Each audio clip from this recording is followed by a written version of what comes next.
শুধু কি তাই, ধানের শীষকে বুকি নিয়ে ঘুমায় না, না সাদা পাথর সব হজম হয়ে গেছে। আপনারা দেখেছেন ৩,০০০ কোটি টাকার পাথর লুটপাট করেছে। এমন কোন জায়গা নাই যেখানে চাঁদা দিতে হয় না, এমন কোন ব্যবসায়ী নাই যারা চাঁদাবাজের কবলে নাই।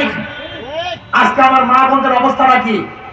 ভোলার তজিমুদ্দিনে দেখেছেন বাংলাদেশের মানুষকে হত্যা করা হচ্ছে, আজকে ঈদ দিয়ে টাকিয়ে মানুষকে ঠেকলা করা হচ্ছে। না, এই বাংলাদেশ আমরা দেখতে চাই নাই।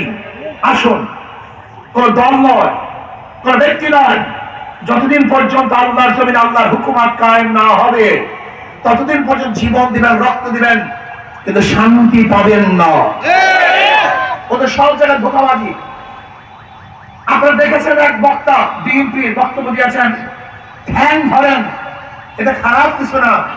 নির্বাচনের সময় আপনি ঠ্যাং ধরবেন আর 5 বছর আপনার